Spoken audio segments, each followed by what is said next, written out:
Tout est mis colo, tout dans la parole de Dieu.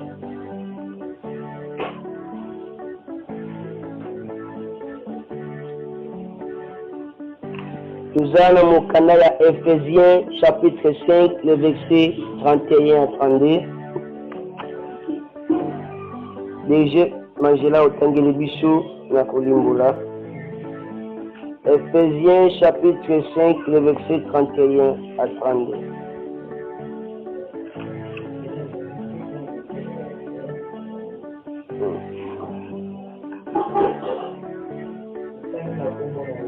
Amen. C'est pourquoi l'homme quittera son père et sa mère. Na yango moto akotika tata na ye pe mama na ye. Et s'attachera à sa femme et le deux deviendront une seule chair. Akokangama na mwasi na ye pe bango mibale bakokoma nzoto moko. Le ministère est grand. Mabomba mi oyo eza monene. Je le dis cela par rapport à Christ. Nazolobela yango kolandisama ya Kristo pe ya Ecclesia. Amen. Opamboli Nzambe maboko makasi pe opandi. Seigneur Dieu, qui suis-je pour nourrir ce peuple ce matin? Tendre Père, na boyebi na ngabo moto na kokiti El Shaddai na za disposition ya wenga na limo yondo apparaître. Parle à ton peuple mon Dieu mon roi, na komba Yesu Masia. Amen. Thème toujours parler nango pendant moi mobimba ezali bongo les 10 vierges. Parce que Amen. Il y a un premier biso na makila ya mwana s'il vous plaît microsaté. Azo parler biso si les 10 vierges. Parce que Kazomi. C'est malamu de tambola ki na Matthieu 25. Notanga boko na 1 na 13.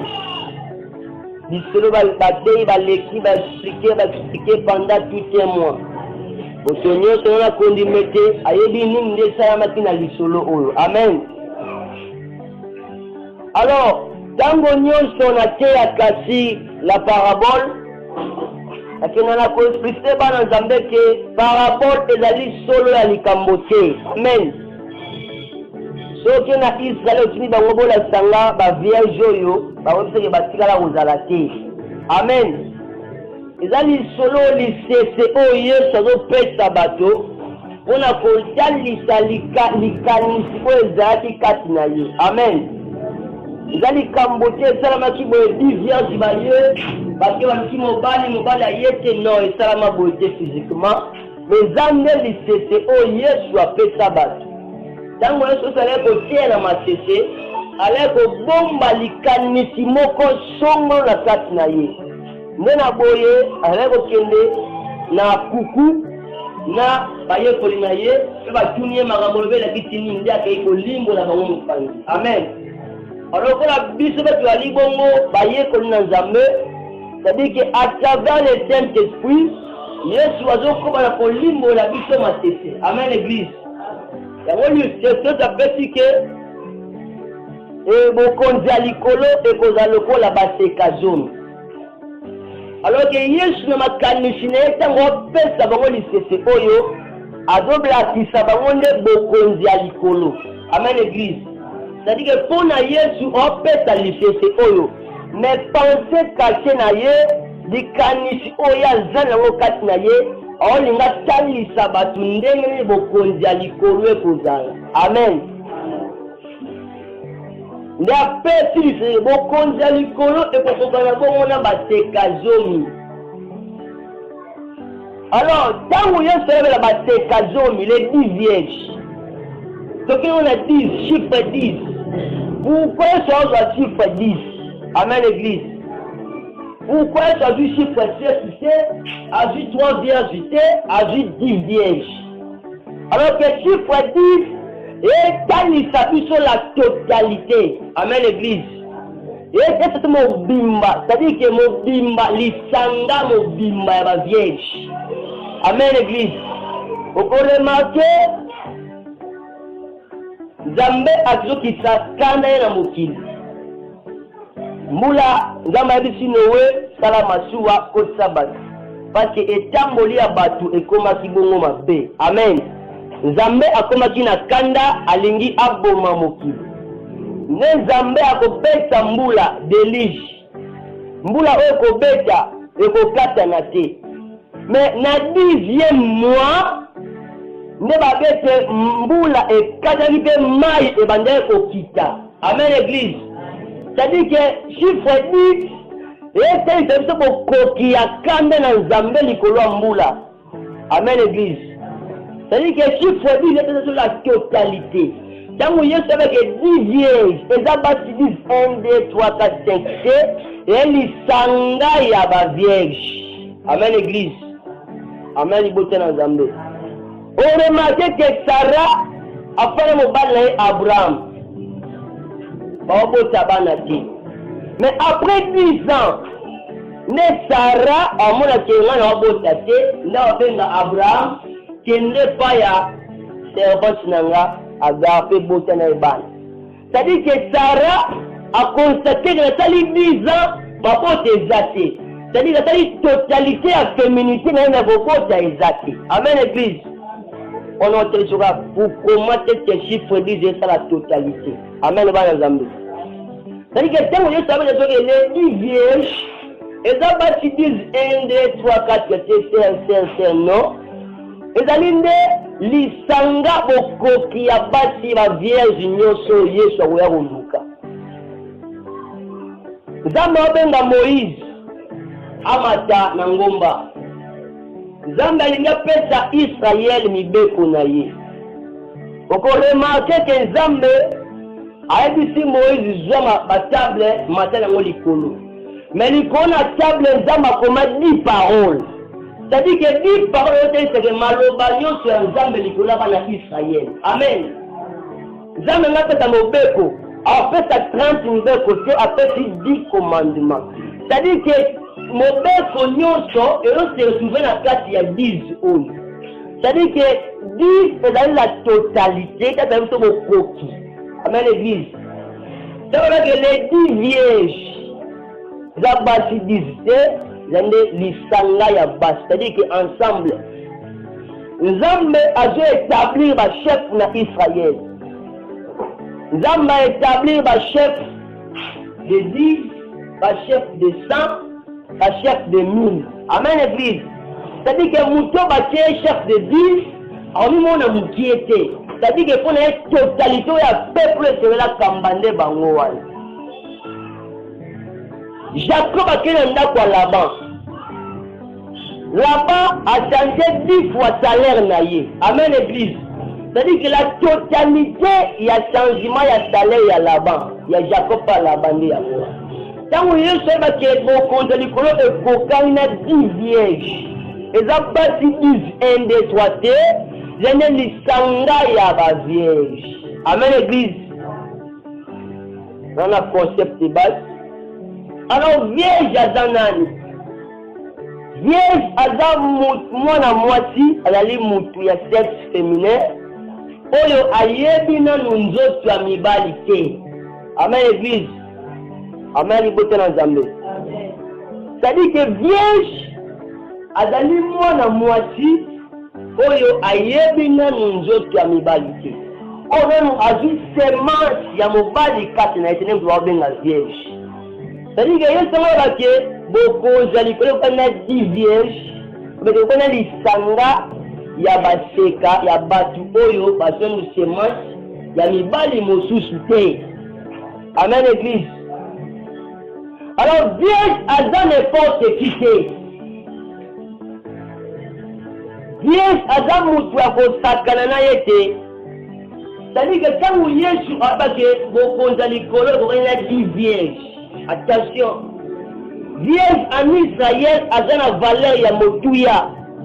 Oko remarque mukolo roi Atéris. Reine Vati atali buzoba. Abenge na feti. Vati aboyi koya na feti. Mais bakolaka balukela mokonzi mwasi baluka n'importe quel mwasi si baluka nde vierge. Amen l'église. C'est-à-dire que vierge a une considération élevée dans Israël. nde Yesu aokokalisa bokonza likona baseka zomi. C'est-à-dire qu'une vierge a n'importe qui, elle a une femme de valeur. Elle a moi si on a une considération élevée. Elle a moi si on a un motouille dans la mission à base. Pour remarquer que tant que Zambé a établi sacrificatif, a établi sacerdoce, mais après si mon père sacrificateur a pour balle n'importe qui.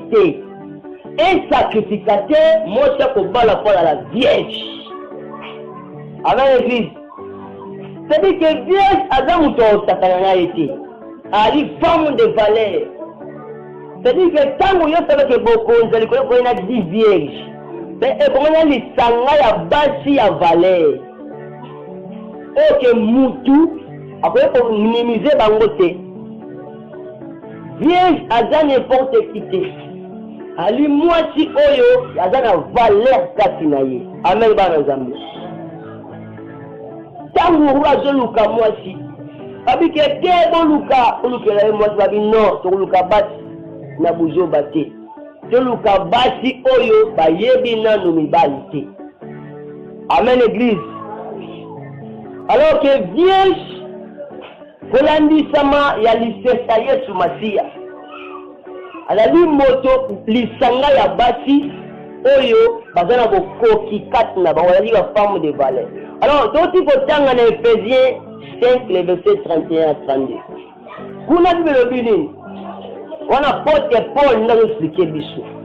Abike moto akotika babosi na ye, akotika tata na ye pe mama na ye, akoya kokangama na mwasi na ye. Pe bangumi bale bakokoma bongo musuni mo bakoma nzoto moko. Alors apôtre Paul a suki wana te. Apôtre Paul a accéléré azona batema bomba mi oyo eza munene. C'est-à-dire que moto akotika mobali akotika babosi akokanga na mwasi na ye. Tomona mokande to baoloba te, c'est eza mabomba mi. Apôtre Babi que par rapport à Christ na église. C'est-à-dire que mon pali ya solo et ali Yesu Masia. Amen. Wandi mai kotika trône, andimi kotika gloire na ye, akite na se, ya kokufela ngai na yo, c'est lui ne mobali, yende l'homme. Amen. Nda apôtre tazo révéler biso a. Abi que mon pali ya kotika baboti. Yango Yesu pati azama waluka moyen akangama na mwasi na ye. Alors apôtre Paul azo présenter biso église lokola basi. Amen. Amen bana Nzambe. Amen. Abike moto akotika babosi na ye akokangama na mwasi na ye. Apôtre Paul atali biso malamu te mobali o baolobelawa c'est d'abord la ligne Yesu Masia.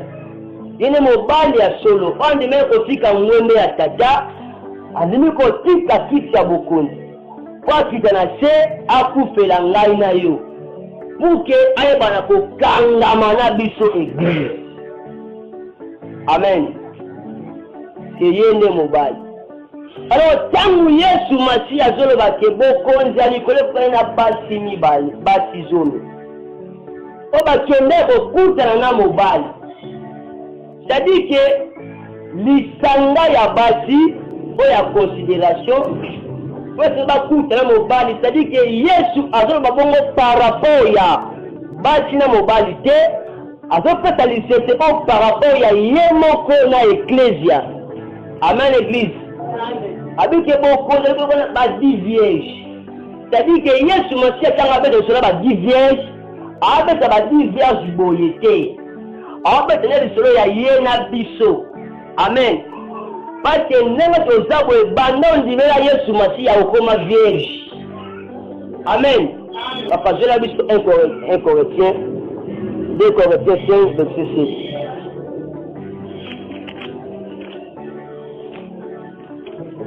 2 Corinthiens 5 verset 6.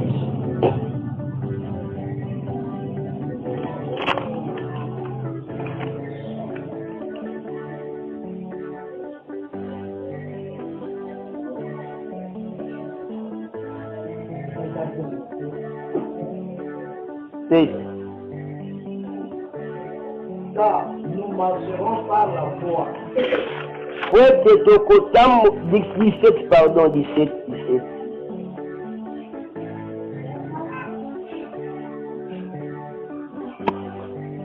Si quelqu'un est en Christ, Soki moto aza kati na Yesu, il est une nouvelle créature. aza bongo ekelamu ya sika.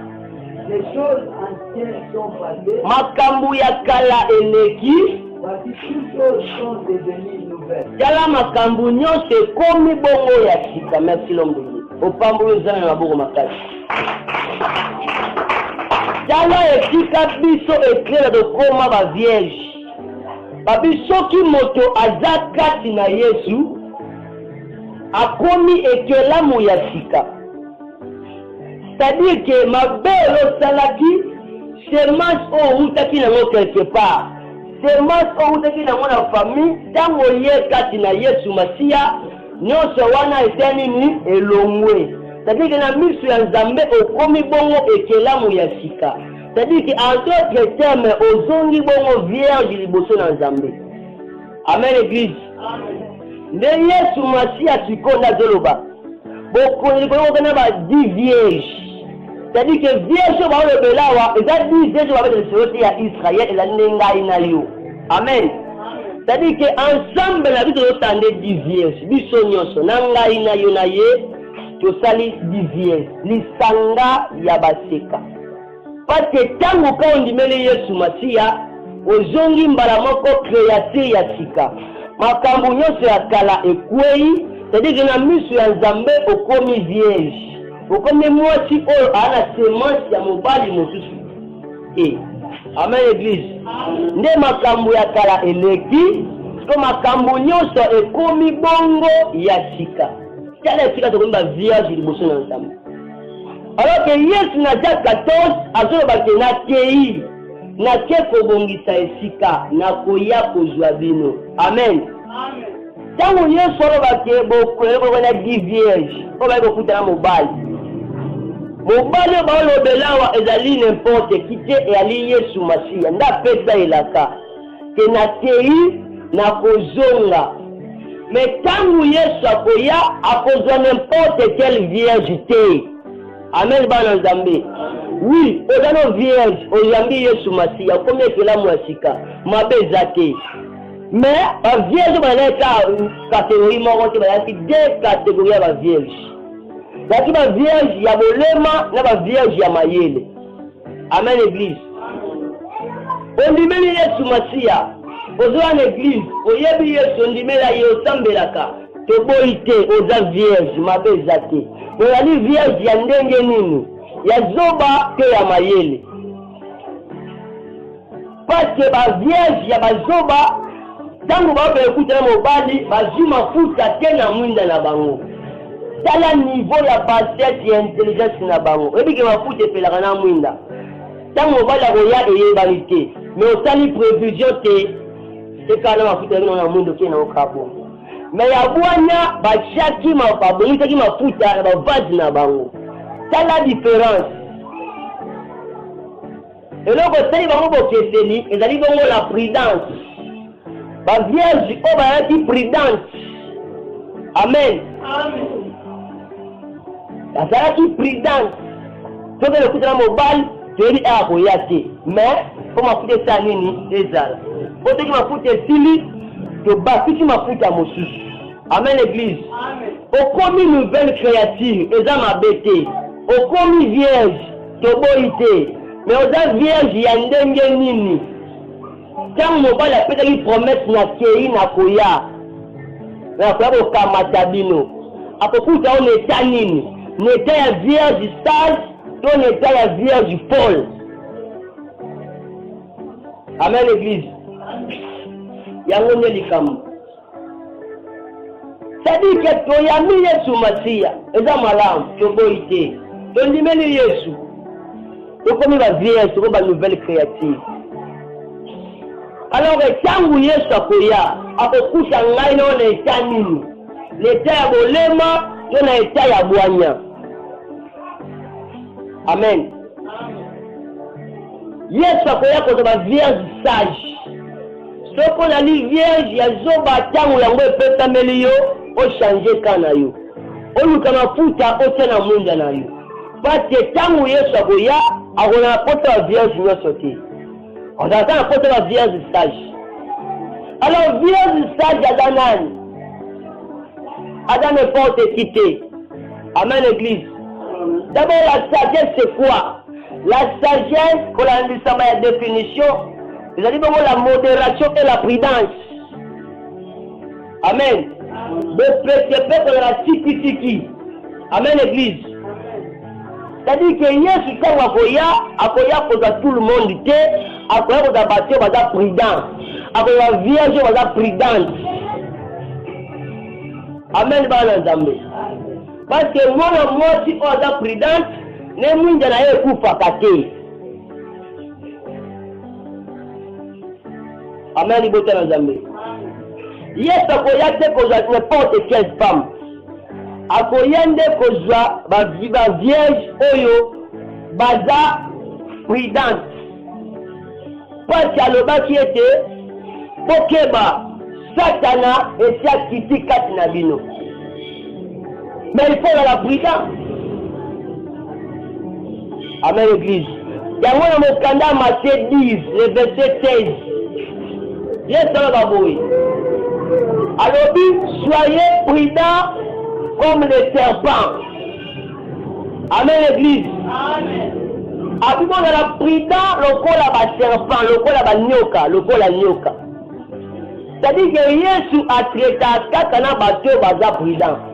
Si on a prudent, c'est mon colonel au côté de l'organisme felo na spécial message na tonga lelo. Amen bana Nzambe. Amen. On remarque que Nzambe alingi a visité bana Israël. Nzambe akutana Moïse.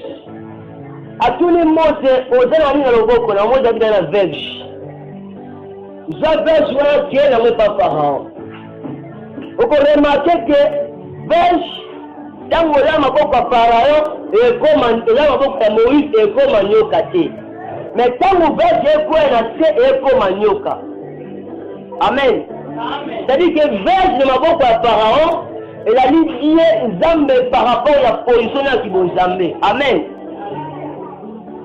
Tango verge ekwena te ezo za position ya nyoka.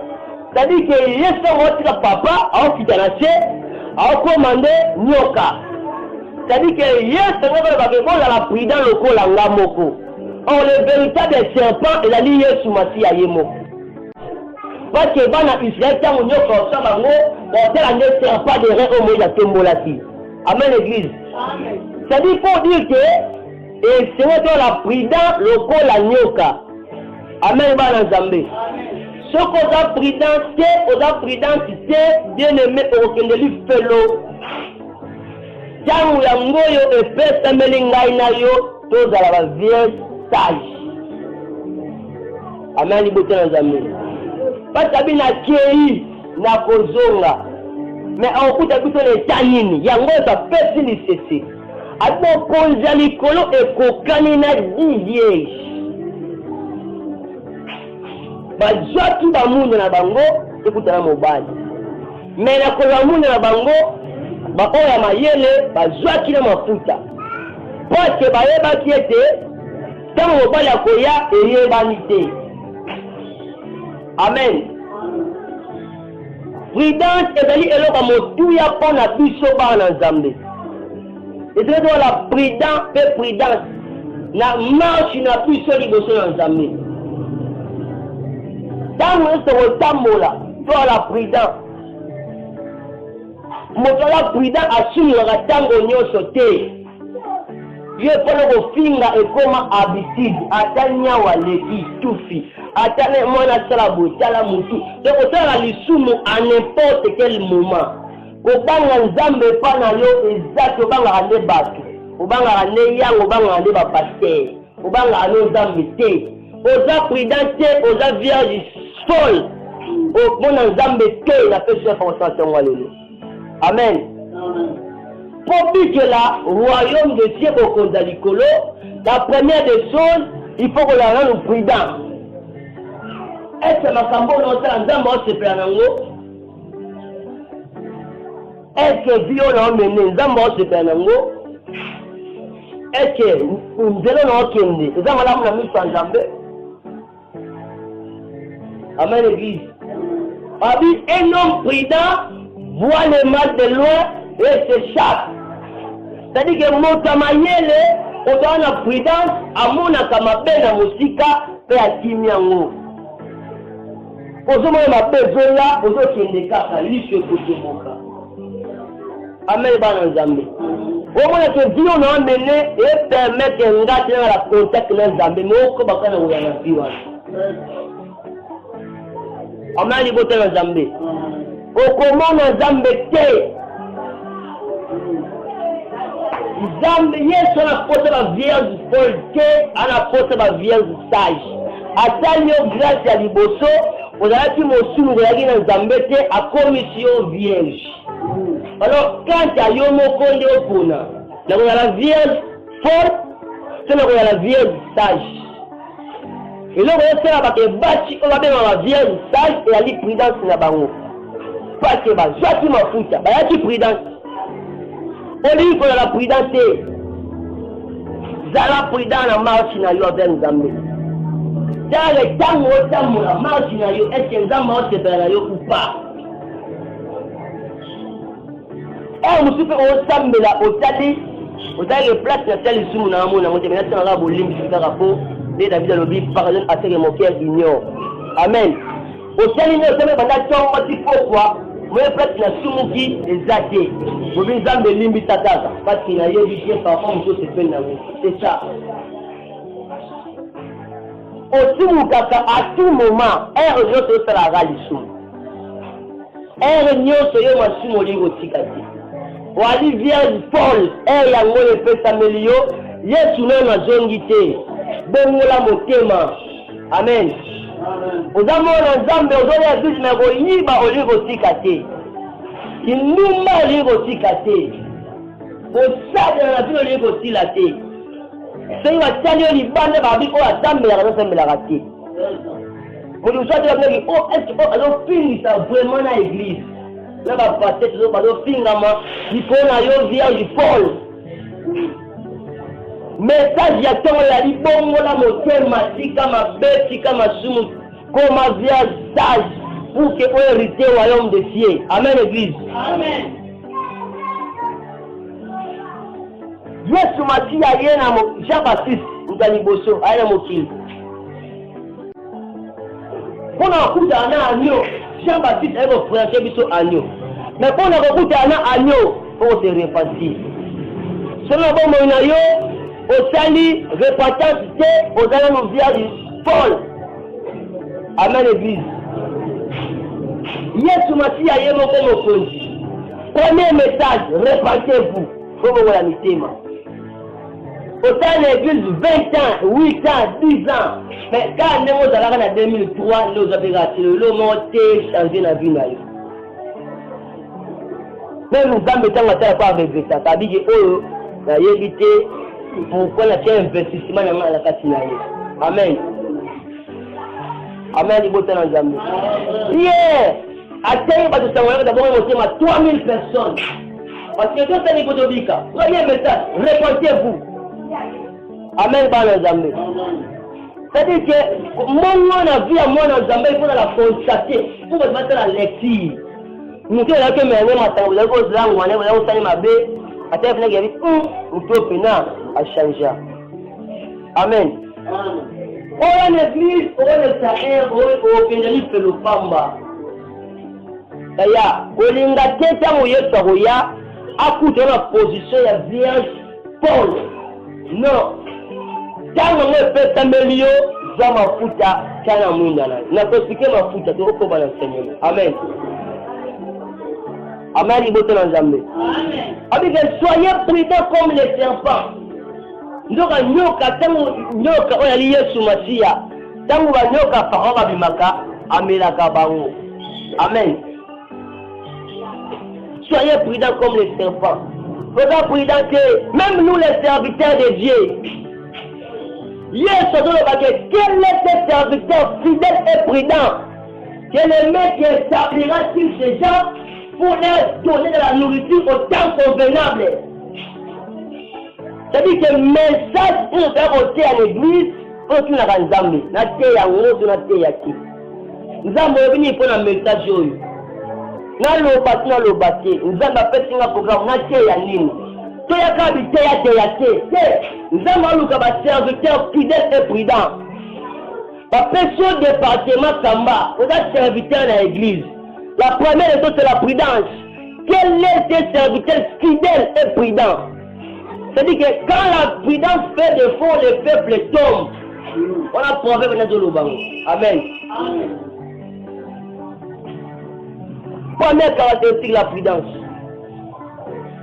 Amen. On doit déterminer sagesse, il y a pas ce n'est rien que la prudence. La prudence na marche na bango. Baba une notion à temps. Oye baba notion à tenter. To uti wapi, to kende wapi. Daniel, nous avons fait une vision. Nous avons vu Daniel scellé yango Daniel la kangi yango. Mais comment on a des gens na île de Patmos. Le qu'on a pas une notion à temps. Mon mon livre, Jean le lit. Allez lit. Parce que Jean n'a pas une notion à temps. Avec qui est une d'ouvrir le livre de robe avec le 7 sauts. Nani a offert la livre. Parce que Jean a fait des temps à Dali, et dit temps au livre pour Ngwama. Livre pour la Rukamate. Avec une notion à temps. Allez, parce que elle dit que temps on a ça, on livre la ouvert.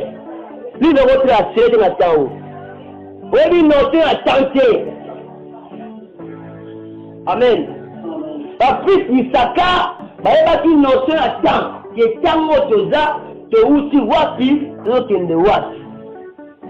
Bien aimé, mon temps pensait que comme on a 100 ans, non. Ou comme on a 80 ans, non. Moutou, on a tracé, on a tracé les âmes à sa ponaille. On a remarqué que Jacob, écoutez un pharaon. Pharaon tourné Jacob, aux ans à âge nini. Amen. Jacob a dit mikolo ya mobembo na wana tena moi ezali mukie par rapport à papa nanga. Amen. Eli ko batene yende ya makomi na 80 ans, ngape na makomi na 80 ans. Non. Mutena na tracer na ye. Parfois ya la 50 ans suki wana. C'est le plan Nzambe. Na de la tina tika mabeso na komi na Asia yangu. Non. Amen. Pour de la terre, na tela Nzambe na bo sens tout ça na komi na ba conseiller nga pasteur, na komi docteur. Prophète, ou on a commencé à mettre la bossolo parce que si on est là, ce n'est pas la prudence. Et bon, ceux qui filent, c'est le moment. Amen, et dans Zambie. Un homme prudent voit le mal. À mon avis, ma peine à mon sika, c'est quoi je ma peine à Kima. La coutane de Goma, voit le singa lobby. Yo, la vision de ma pasteur. Ya mwasi abi menganya yabwe sura bila koso na kwa sao banda ka jimu wana ata pele lingasiwo ya mbate. Amen. Na mimi ayara mbuma pepo na ara kuja pepo na nga tadi ke no ko la bona yete. Amen église. Tadi ke musa matamona kama bena musika pe kima na yo pepo mate kima. La prudence. Jean a dit la notion à temps. Avec le temps oyo, Daniel a dit que kanga livre oyo refonga mana mikolo koya. Tangu Jean ye bala tirer livre ko kanga. Maza pala lela. Avec le temps livre pour le fongoma. Ba 7 chez katana. Mais nani a refonga livre muto que Jean leli. Mais va dire que voici les langues de la tribu de Juda. Parce que Jean a dit la notion à temps. Amen. Avec le nakei na koya. Akoya na ye ya koya. Conservateur mon ne pas que la vie primitive parce que quand on va on a fait na koya na mona répété. Avec ni les jours ni les katanda ye bien. Alors yo pour la milenge là. Pour que tant ya koya aux à la vierge sage. Suka kucho na buzoba ya ko regretter makambo senna Nzambe. Bambongo pesa, badini, balouange oyemba, choral oyemba et que na zéro. Nous collons au pénavo, lui fait l'eau autorisé pour nous. parce que la vie du péché ozalaki na ngu makasi vie ya prudence epa na yo ezalaki te. Quel est tes serviteurs fidèles et prudents? On zamba kotia likola bato bakata yango nourriture na temps convenable yaya temps oyo tozali kozela kati bate oyo lipamboli mpo en église non. Soki tobiki ekitisa komba bato bayebe so bikitisa enseignant bakimi message ya temps nourriture ya temps convenable ezali wana te eza poti oyo te eza libala te eza nde bokonzi ya likolo. Amen. Soki bate lipamboli oye na église soki komba oye soki enseignement okimi soki Matthieu 22 okimi Matthieu 25 okimi soki babi lipamboli ya papa oye. eza message ya temps convenable te. Message ya temps convenable totalisa yo Yesu Masiya oyeba Yesu Masiya otika mabe okoma vierge sage buke mukolo Yesu akoya ozanga lola te. Amen libote na Nzambe. C'est ça le message ya temps convenable. O Nzamba yo recommandé biso ba serviteur de Dieu. Topesa na peuple na ye. Au moins mercredi va tout plein dans l'église.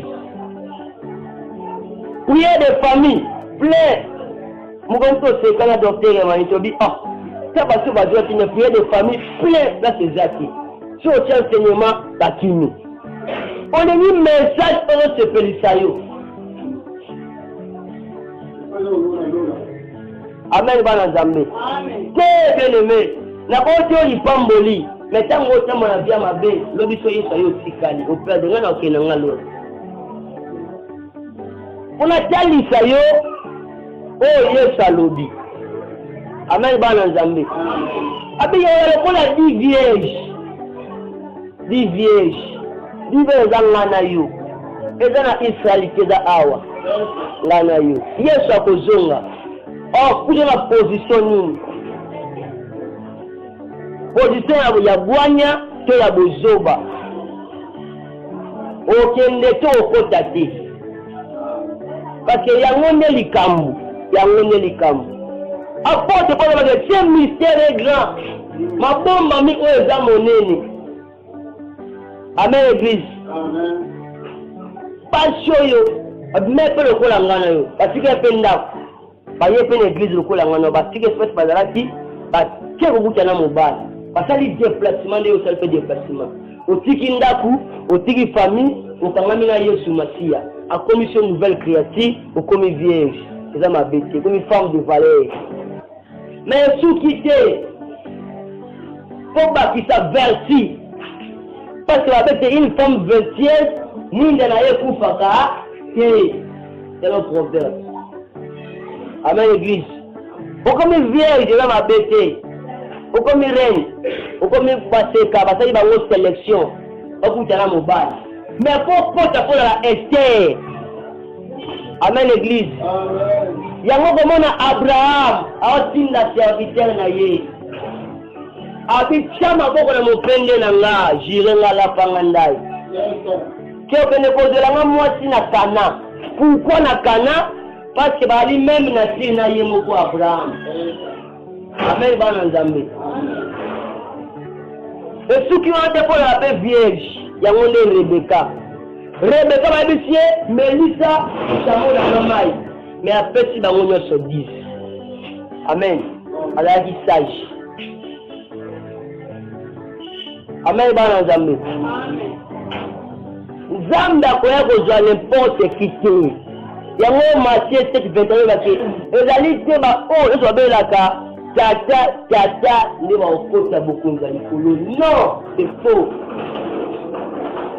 Ezala batio ba otika ba obiki ba grande tribulation. Amen. Ba obiki la Gog Magog, ba obiki la reine millénaire, ba obiki la bataille d'Armageddon, ba obiki la éternité. Amen église. Pour ma caméra, comme le tuteur de expliquer moi où t'es connecté, événement après l'enlèvement de l'église, moi toujours dans le zate.